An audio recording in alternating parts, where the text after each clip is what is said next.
ಎಲ್ಲರಿಗೂ ನಮಸ್ಕಾರ. ನವಚೇತನ ಎಜುಕೇಷನ್ ಚಾನಲ್ಗೆ ಎಲ್ಲರಿಗೂ ಸ್ವಾಗತ. ಈಗ ತಾವೆಲ್ಲರೂ ಕೂಡ BAO ಕಡ್ಡಾಯ ಕನ್ನಡ ಪರೀಕ್ಷೆಯನ್ನು ಮುಗಿಸಿ ಮೇನ್ಸ್ ಎಕ್ಸಾಮ್ಸಿಗೆ ಅಭ್ಯಾಸವನ್ನು ಮಾಡ್ತಾ ಇರ್ತೀರ. ನಿಮ್ಮ ಅಧ್ಯಯನಕ್ಕೆ ಅನುಕೂಲ ಆಗಲಿ ಅಂತ ಹೇಳಿ ನಾನಿವತ್ತು ಪತ್ರಿಕೆ 1ಕ್ಕೆ ಸಂಬಂಧಪಟ್ಟಂತೆ ತರಗತಿಯನ್ನು ಆರಂಭ ಮಾಡ್ತಾ ಇದ್ದೀನಿ. ಇದು ನಿಮಗೆ BAO ಮಾತ್ರ ಅಲ್ಲದೆ PDO ಎಕ್ಸಾಮ್ಸ್ಗೂ ಹೆಲ್ಪ್ ಆಗುತ್ತೆ. ಪತ್ರಿಕೆ 1ರಲ್ಲಿ ನಮಗೆ ಕರ್ನಾಟಕ ಗ್ರಾಮ ಸ್ವರಾಜ್ಯ ಮತ್ತು ಪಂಚಾಯತ್ ರಾಜ್ ಅಧಿನಿಯಮದ ಕುರಿತಾಗಿ ಪ್ರಶ್ನೆಗಳನ್ನು ಕೇಳಿರ್ತಾರೆ. ಇದು ಸಿಲೆಬಸ್ಗಿದೆ. ಸೊ ಹಾಗಾಗಿ ಇವತ್ತಿನ ತರಗತಿಯಲ್ಲಿ ಇದಕ್ಕೆ ಸಂಬಂಧಪಟ್ಟಂತೆ ಬಹು ಆಯ್ಕೆಯ ಪ್ರಶ್ನೋತ್ತರಗಳನ್ನು ನಾನಿಲ್ಲಿ ಪಟ್ಟಿ ಮಾಡಿದ್ದೀನಿ. ಮತ್ತು ಪ್ರಶ್ನೋತ್ತರಗಳನ್ನು ವಿವರಣೆ ಸಮೇತ ತಿಳಿಸುವಂಥ ಪ್ರಯತ್ನವನ್ನು ಮಾಡ್ತಾ ಹೋಗ್ತೀನಿ. ಇದು ನಿಮಗೆ ಹೆಚ್ಚಿನ ಮಾಹಿತಿಯನ್ನು ತಿಳ್ಕೊಳ್ಳೋದಕ್ಕೆ ಸಹಾಯಕವಾಗುತ್ತೆ. ಓಕೆ, ಸೊ ಈಗ ಈ ಒಂದು ಪ್ರಯತ್ನಕ್ಕೆ ನಿಮ್ಮ ಸಹಕಾರ ಕೂಡ ಇರಲಿ ಅಂತ ಹೇಳ್ತಾ ಇವತ್ತಿನ ತರಗತಿಯನ್ನು ಆರಂಭ ಮಾಡೋಣ. ಮೊದಲನೆಯ ಪ್ರಶ್ನೆ, ಸಂವಿಧಾನದ, ಇದು ಮೊದಲನೇ ಪ್ರಶ್ನೆ. ಓಕೆ, ಪ್ರಶ್ನೆ ಸಂಖ್ಯೆ 1, ಸಂವಿಧಾನದ 73ನೇ ತಿದ್ದುಪಡಿಯನ್ನು ಅನುಷ್ಠಾನಗೊಳಿಸಿದ ಮೊದಲ ರಾಜ್ಯ ಯಾವುದು ಅಂತ ಇದೆ. ಆಪ್ಷನ್ ಮಹಾರಾಷ್ಟ್ರ, ಕೇರಳ, ಕರ್ನಾಟಕ, ಪಂಜಾಬ್. ಸಂವಿಧಾನದ 73ನೇ ತಿದ್ದುಪಡಿಯನ್ನು ಭಾರತದಲ್ಲಿ ಅನುಷ್ಠಾನಗೊಳಿಸಿದ ಮೊಟ್ಟ ಮೊದಲ ರಾಜ್ಯ ಯಾವುದು ಅಂದರೆ ಅದು ನಮ್ಮ ಹೆಮ್ಮೆಯ ರಾಜ್ಯ ಕರ್ನಾಟಕ. ಓಕೆ, ಸೊ ಇದಕ್ಕೆ ಸಂಬಂಧಪಟ್ಟಂತೆ ಎರಡನೇ ಪ್ರಶ್ನೆ ಆದಮೇಲೆ ವಿವರಣೆಯನ್ನು ಕೊಡ್ತೀನಿ ನಿಮಗೆ. ಇಲ್ಲಿ ನೋಡಿ, ಈಗ ಮತ್ತೊಂದು ಪ್ರಶ್ನೆ ಈ ರೀತಿ ಕೂಡ ಕೇಳ್ಬೋದು ಇದನ್ನು. ಭಾರತದ ಸಂವಿಧಾನಕ್ಕೆ ಯಾವ ವರ್ಷದಲ್ಲಿ 73ನೇ ತಿದ್ದುಪಡಿಯನ್ನು ಮಾಡಲಾಯಿತು? ಆಪ್ಷನ್ 1973, 1993, 1992, 1986. ಓಕೆ, ಸೊ ಇಲ್ಲಿ 73ನೇ ತಿದ್ದುಪಡಿಯನ್ನು ಯಾವಾಗ ಮಾಡಲಾಗುತ್ತೆ? 1993ರಲ್ಲಿ. ಆಪ್ಷನ್ 2 ಇಲ್ಲಿ ಸರಿಯಾದಂಥ ಉತ್ತರ. ಈಗ ವಿವರಣೆಯನ್ನು ನೋಡೋಣ. ಕಳೆದ ಹಲವಾರು ವರ್ಷಗಳಿಂದ ಬೇರೆ ಬೇರೆ ಸ್ವರೂಪಗಳಲ್ಲಿ ಅಸ್ತಿತ್ವದಲ್ಲಿದ್ದ ಸ್ಥಳೀಯ ಸಂಸ್ಥೆಗಳಿಗೆ 1993ರಲ್ಲಿ ಒಂದು ರೂಪ ದೊರೆಯಿತು. ಸಂವಿಧಾನಕ್ಕೆ 73ನೇ ತಿದ್ದುಪಡಿಯನ್ನು ತರುವುದರ ಮೂಲಕ ಹೊಸ ರೂಪ ನೀಡಲಾಯಿತು. ಕರ್ನಾಟಕವು ಸಂವಿಧಾನದ 73ನೇ ತಿದ್ದುಪಡಿಯನ್ನು ಅನುಷ್ಠಾನಗೊಳಿಸಿದ ಮೊದಲ ರಾಜ್ಯ. ಓಕೆ, ಸೊ ಕರ್ನಾಟಕ ಈ ಒಂದು ತಿದ್ದುಪಡಿಯನ್ನು ಮೊಟ್ಟ ಮೊದಲ ಬಾರಿಗೆ ಅನುಷ್ಠಾನಕ್ಕೆ ತರುತ್ತೆ. ಸೊ ಇದು ಪ್ರಶ್ನೆ ಆಗ್ಬೋದು. ಮತ್ತು 73ನೇ ತಿದ್ದುಪಡಿಯನ್ನು ಯಾವಾಗ ಮಾಡಲಾಗುತ್ತೆ ಅಂದರೆ 1993ನೇ ಇಸ್ವಿಯಲ್ಲಿ ಮಾಡಲಾಗುತ್ತೆ. ಇವೆರಡು ಪ್ರಶ್ನೆಗಳು ಇಂಪಾರ್ಟೆಂಟ್ ಆಗಿರುತ್ತೆ, ಪರೀಕ್ಷೆಯಲ್ಲಿ ಕೇಳ್ಬೋದು. ಓಕೆ, ನೆಕ್ಸ್ಟು, ಹಾಗಾದರೆ ಗ್ರಾಮ ಸ್ವರಾಜ್ಯ ಅನ್ನುವಂತಹ ಪದವನ್ನು ಯಾವಾಗ ಸೇರ್ಪಡೆ ಮಾಡಲಾಗುತ್ತೆ? ವಿತ್ ಡೇಟ್ ನೆನ್ಪಿಟ್ಕೊಳ್ಳಿ. ಇಲ್ಲಿ ಆಪ್ಷನ್ಸ್ ನೋಡೋಣ. 10/5/2002, 25/2/2016, 26/3/2015, 4/11/2010. ಸೊ ಇಲ್ಲಿ ಗ್ರಾಮ ಸ್ವರಾಜ್ಯ ಅನ್ನುವಂತಹ ಪದವನ್ನು ಯಾವಾಗ ಸೇರ್ಪಡೆ ಮಾಡಲಾಗುತ್ತೆ ಅಂದರೆ 25/2/2016ರಂದು ಸೇರ್ಪಡೆ ಮಾಡಲಾಗುತ್ತೆ. ವಿವರಣೆಯನ್ನು ನೋಡೋಣ. 3 ಹಂತಗಳ ಪಂಚಾಯತ್ ವ್ಯವಸ್ಥೆಗೆ ಸಂಬಂಧಿಸಿದಂತೆ ಕರ್ನಾಟಕ ಪಂಚಾಯತ್ ರಾಜ್ ಅಧಿನಿಯಮ 1993 ಜಾರಿಗೆ ತರಲಾಗಿದೆ. 25/2/2016ರಲ್ಲಿ ಇದಕ್ಕೆ ತಿದ್ದುಪಡಿ ಮಾಡಿ ಗ್ರಾಮ ಸ್ವರಾಜ್ ಎಂಬ ಪದವನ್ನು ಸೇರಿಸಲಾಗಿದೆ. ಇದನ್ನು ಕರ್ನಾಟಕ ಗ್ರಾಮ ಸ್ವರಾಜ್ ಮತ್ತು ಪಂಚಾಯತ್ ರಾಜ್ ಅಧಿನಿಯಮ 1993 ಎಂದು ಕರೆಯಲಾಗಿದೆ. ಈಗ ಪ್ರಸ್ತುತವಾಗಿ ನಾವು ಈ ಒಂದು ಸಂಸ್ಥೆಯನ್ನು ಕರ್ನಾಟಕ ಗ್ರಾಮ ಸ್ವರಾಜ್ ಮತ್ತು ಪಂಚಾಯತ್ ರಾಜ್ ಅಧಿನಿಯಮ 1993 ಅಂತ ಹೇಳ್ತೀವಿ. ಈ ಗ್ರಾಮ ಸ್ವರಾಜ್ ಅನ್ನುವಂಥ ಪದವನ್ನು ಯಾವಾಗ ಸೇರ್ಪಡೆ ಮಾಡಲಾಯಿತು ಅಂದರೆ 25/2/2016ರಲ್ಲಿ ಸೇರ್ಪಡೆ ಮಾಡಲಾಗಿದೆ. ಸೊ ಇಲ್ಲಿ ಡೇಟನ್ನು ನೆನ್ಪಿಟ್ಕೊಳ್ಳಿ. ಓಕೆ, ನೆಕ್ಸ್ಟ್ 4ನೆಯ ಪ್ರಶ್ನೆ, ಪಂಚಾಯತ್ ರಾಜ್ ವ್ಯವಸ್ಥೆಯ 3 ಹಂತಗಳು ಯಾವುದು ಅಂತ ಪ್ರಶ್ನೆ ಇದೆ. ಗ್ರಾಮ ಪಂಚಾಯಿತಿ, ತಾಲೂಕು ಪಂಚಾಯಿತಿ, ಜಿಲ್ಲಾ ಪಂಚಾಯಿತಿ, ಮೇಲಿನ ಎಲ್ಲವೂ ಅಂತ ಇದೆ. ಈಗ ಮೇಲೆ ಕೊಟ್ಟಿರುವಂತಹ 3 ಏನಿದೆ 3 ಆಯ್ಕೆಗಳು ಸರಿ ಇದೆ. ಮೇಲಿನ ಎಲ್ಲವೂ ಕೂಡ ಅನ್ನೋದನ್ನು ಆಯ್ಕೆ ಮಾಡಬೇಕು. ಯಾಕಂದರೆ ಪಂಚಾಯತ್ ರಾಜ್ ವ್ಯವಸ್ಥೆಯ 3 ಹಂತಗಳು ಯಾವುದು ಅಂದರೆ ಗ್ರಾಮ ಪಂಚಾಯಿತಿ, ತಾಲೂಕು ಪಂಚಾಯಿತಿ ಮತ್ತು ಜಿಲ್ಲಾ ಪಂಚಾಯಿತಿ. ಈ 3 ಸಂಸ್ಥೆಗಳ ಮೂಲಕ ಆಡಳಿತ ನಡೆಸಲಾಗುತ್ತೆ. ಇದು ಪಂಚಾಯತ್ ರಾಜ್ ವ್ಯವಸ್ಥೆಯ 3 ಹಂತಗಳು. ಸೊ ಇಲ್ಲಿ ವಿವರಣೆ ಇಷ್ಟೇ ಕೊಟ್ಟಿದ್ದೀನಿ. 3 ಹಂತಗಳ ಪಂಚಾಯತ್ ರಾಜ್ ವ್ಯವಸ್ಥೆ: ಗ್ರಾಮ ಪಂಚಾಯಿತಿ, ತಾಲೂಕು ಪಂಚಾಯಿತಿ, ಜಿಲ್ಲಾ ಪಂಚಾಯಿತಿ. 5ನೆಯ ಪ್ರಶ್ನೆ, ಅಭಿವೃದ್ಧಿ ವಿಷಯವಾಗಿ ಸಲಹೆ ಮತ್ತು ಸೂಚನೆ ಪಡೆಯಲು ಗ್ರಾಮ ಮಟ್ಟದಲ್ಲಿ ಯಾವ ಆಡಳಿತ ಸಂಸ್ಥೆ ಇರುತ್ತದೆ? ಸೊ ಇಲ್ಲಿ ಆಪ್ಷನ್ 1 ಇಲ್ಲಿದೆ. ಗ್ರಾಮ ಸಭೆ ಅಂತ ಇದೆ, ಜಿಲ್ಲಾ ಪಂಚಾಯಿತಿ, ಗ್ರಾಮೀಣ ಮಂಡಳಿ, ಅನಂತರ ಗ್ರಾಮೀಣ ಸಂಘ ಸಂಸ್ಥೆ ಅಂತ ಇದೆ. ಅಭಿವೃದ್ಧಿ ವಿಷಯವಾಗಿ ಸಲಹೆ ಮತ್ತು ಸೂಚನೆ ಪಡೆಯಲು ಗ್ರಾಮ ಮಟ್ಟದಲ್ಲಿ ಗ್ರಾಮ ಸಭೆ ಅನ್ನುವಂತಹ ಆಡಳಿತ ಸಂಸ್ಥೆ ಇರುತ್ತದೆ. ಇದು ಅಭಿವೃದ್ಧಿ ವಿಷಯವಾಗಿ ಸಲಹೆಯನ್ನು ನೀಡುತ್ತೆ ಮತ್ತು ಹೊಸದಾಗಿ ಏನು ಕಾರ್ಯಕ್ರಮಗಳನ್ನು ಹಮ್ಮಿಕೊಳ್ಬೋದು ಅನ್ನೋದನ್ನು ಕೂಡ ಇದು ಸೂಚನೆಯನ್ನು ನೀಡುವಂಥದ್ದು. ಸೊ ಅಭಿವೃದ್ಧಿ ವಿಷಯವಾಗಿ ಸಲಹೆ ಸೂಚನೆ ಗ್ರಾಮ ಮಟ್ಟದಲ್ಲಿ ಯಾವ ಒಂದು ಸಂಸ್ಥೆ ನೀಡುತ್ತೆ ಅಂದರೆ ಗ್ರಾಮ ಸಭೆ. ನೆಕ್ಸ್ಟು ಅಭಿವೃದ್ಧಿ ವಿಷಯವಾಗಿ ಸಲಹೆ ಮತ್ತು ಸೂಚನೆ ಪಡೆಯಲು ಗ್ರಾಮ ಮಟ್ಟದಲ್ಲಿ ಗ್ರಾಮ ಸಭೆ ಅನ್ನುವಂಥ ಸಂಸ್ಥೆ ಇರುತ್ತೆ. 6ನೆಯ ಪ್ರಶ್ನೆ, ಪಂಚಾಯತ್ ರಾಜ್ ಚುನಾವಣೆಯಲ್ಲಿ ಮಹಿಳೆಯರಿಗೆ ಎಷ್ಟು ಪ್ರಮಾಣದ ಮೀಸಲಾತಿ ಇರುತ್ತದೆ? ಆಪ್ಷನ್ಸ್ 50%, 30%, 40%, 25%. ಇದು ಕೂಡ ಇಂಪಾರ್ಟೆಂಟ್ ಕ್ವೆಶನ್ ಆಗುತ್ತೆ. ಪಂಚಾಯತ್ ರಾಜ್ ಚುನಾವಣೆಯಲ್ಲಿ ಮಹಿಳೆಯರಿಗೆ ಒಟ್ಟು 50% ಮೀಸಲಾತಿ ಇರುತ್ತೆ. ಆಪ್ಷನ್ 1 ಇಲ್ಲಿ ಸರಿಯಾದಂತಹ ಉತ್ತರ ಆಗುತ್ತೆ. ಓಕೆ, ಸೊ ನೆಕ್ಸ್ಟು ಇದಕ್ಕೆ ವಿವರಣೆ ನೆಕ್ಸ್ಟ್ ಮುಂದಿನ ಪ್ರಶ್ನೆ ಆದಮೇಲೆ ಹೇಳ್ತೀನಿ. ಪಂಚಾಯತ್ ರಾಜ್ ಚುನಾವಣೆಗಳು ಎಷ್ಟು ವರ್ಷಗಳಿಗೊಮ್ಮೆ ನಡೆಯಬೇಕು ಅಂತ ಇದೆ.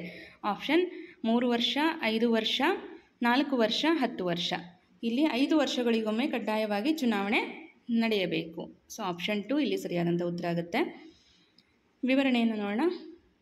ಇದರ ಚುನಾವಣೆಗೆ ಸಂಬಂಧಪಟ್ಟಂತೆ ಇಲ್ಲಿ ವಿವರಣೆ ಇರೋದು. ಪಂಚಾಯತ್ ರಾಜ್ ಚುನಾವಣೆಗೆ ಸಂಬಂಧಪಟ್ಟಂತೆ ಎಲ್ಲ ಹಂತದಲ್ಲೂ ನೇರ ಚುನಾವಣೆಯ ಮೂಲಕ ಪ್ರತಿನಿಧಿಗಳ ಆಯ್ಕೆ ಮಾಡಲಾಗುತ್ತೆ. ಎಲ್ಲ ಹಂತ ಅಂದರೆ ಗ್ರಾಮ ಪಂಚಾಯಿತಿ, ತಾಲೂಕ್ ಪಂಚಾಯಿತಿ, ಜಿಲ್ಲಾ ಪಂಚಾಯಿತಿಯಲ್ಲಿ ನೇರ ಚುನಾವಣೆಯ ಮೂಲಕ ಪ್ರತಿನಿಧಿಗಳ ಆಯ್ಕೆ. ಸದಸ್ಯರು ಹಾಗೂ ಅಧ್ಯಕ್ಷ ಅಥವಾ ಉಪಾಧ್ಯಕ್ಷರ ಹುದ್ದೆಗಳ ಮೀಸಲಾತಿ.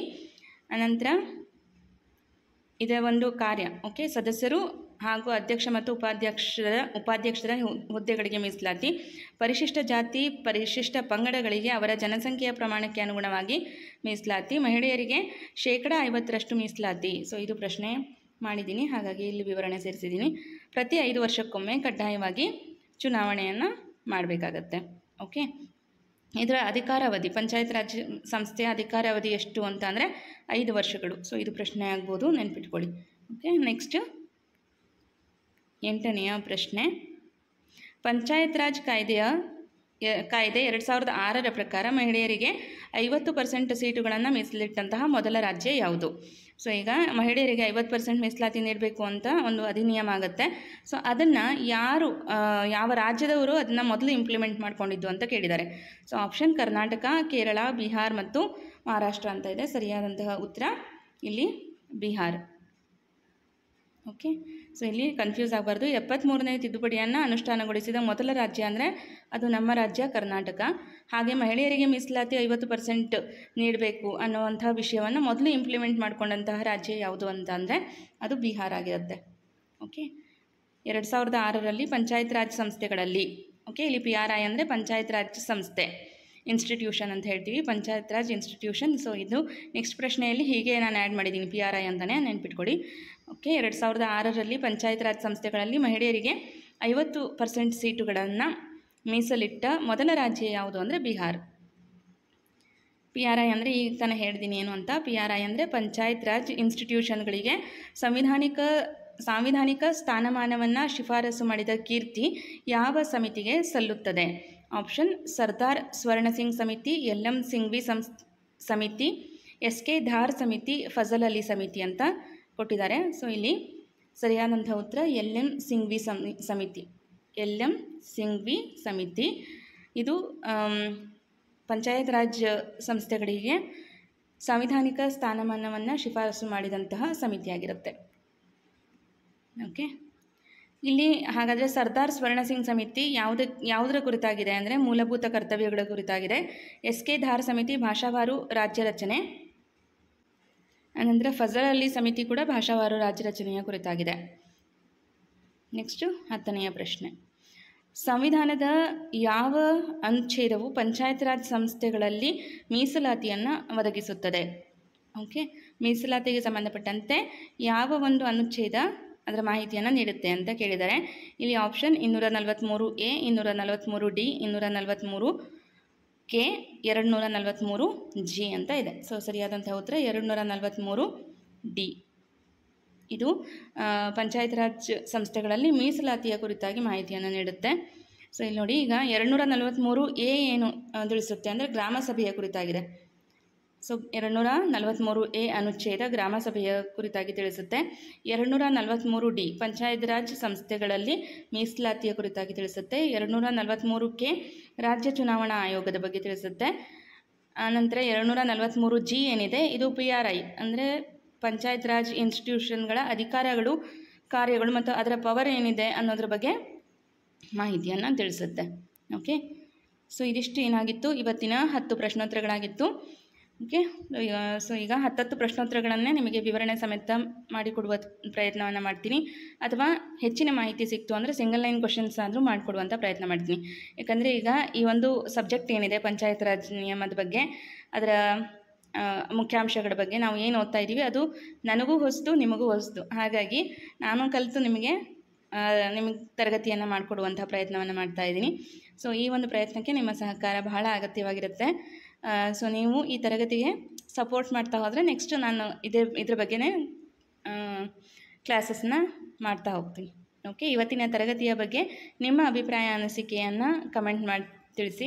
ನಿಮ್ಮ ಕಮೆಂಟ್ಸ್ ಮುಂದಿನ ತರಗತಿಗೆ ಸಹಾಯಕವಾಗುತ್ತೆ. ಯಾಕಂದರೆ ಈ ತರಗತಿ ನಿಮಗೆ ಎಷ್ಟರ ಮಟ್ಟಿಗೆ ಉಪಯೋಗ ಆಗಿದೆ ಅನ್ನೋದನ್ನು ನೀವು ನಮಗೆ ತಿಳಿಸಿದ್ರೆ ಮಾತ್ರ ಸೊ ಇದು ನಿಮಗೆ ಅವಶ್ಯಕತೆ ಇದೆ ಮಾಡಬೇಕು ಅನ್ನೋದು ನಮಗೆ ಗೊತ್ತಾಗುತ್ತೆ. ಯಾಕಂದರೆ ನನ್ನ ತರಗತಿ ಎಲ್ಲ ಜಸ್ಟ್ ಒನ್ ವೇ ಕಮ್ಯುನಿಕೇಷನ್, ನಾನು ಒಬ್ಬಳೇ ಹೇಳ್ತಾ ಇರ್ತೀನಿ.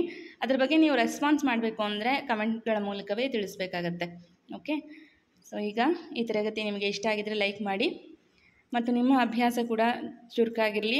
ಒಳ್ಳೆಯ ಪುಸ್ತಕಗಳು ಯಾವುದು ಅನ್ನೋದನ್ನು ಸರ್ಚ್ ಮಾಡಿ ಅದನ್ನೇ ಅಭ್ಯಾಸ ಮಾಡ್ತಾ ಹೋಗಿ. ಆದಷ್ಟು ಥಿಯರಿಯನ್ನು ಓದ್ಕೊಳ್ಳಿ. ಯಾಕಂದರೆ ನೀವು ಕಂಪ್ಲೀಟ್ ಥಿಯರಿ ಓದ್ಕೊಂಡ್ರೆ ಯಾವ ಪ್ರಶ್ನೆ ಕೇಳಿದ್ರೂ ನೀವು ಸರಿಯಾದ ಉತ್ತರವನ್ನು ಆಯ್ಕೆ ಮಾಡ್ಬೋದು. ಮತ್ತು ಇದಕ್ಕೆ ನೆಗೆಟಿವ್ ಮಾರ್ಕ್ಸ್ ಇರುತ್ತೆ ಅನ್ನೋದು ಗಮನದಲ್ಲಿರಲಿ. ಹಾಗಾಗಿ ನಿಮ್ಮ ಅಭ್ಯಾಸ ಎಷ್ಟು ಪರಿಪೂರ್ಣತೆಯಿಂದ ಕೂಡಿರುತ್ತೋ ಅಷ್ಟು ನೀವು ಹೆಚ್ಚಿನ ಪ್ರಶ್ನೆಗಳಿಗೆ ಉತ್ತರವನ್ನು ಆಯ್ಕೆ ಮಾಡ್ಬೋದು. ಓಕೆ, ಅದು ಸರಿಯಾದ ಉತ್ತರಗಳನ್ನೇ ಆಯ್ಕೆ ಮಾಡ್ಬೋದು ಅಂತ ಹೇಳ್ತಾ ಈ ತರಗತಿಯನ್ನು ಇಲ್ಲಿಗೆ ಎಂಡ್ ಮಾಡ್ತಾ ಇದ್ದೀನಿ. Thank you all.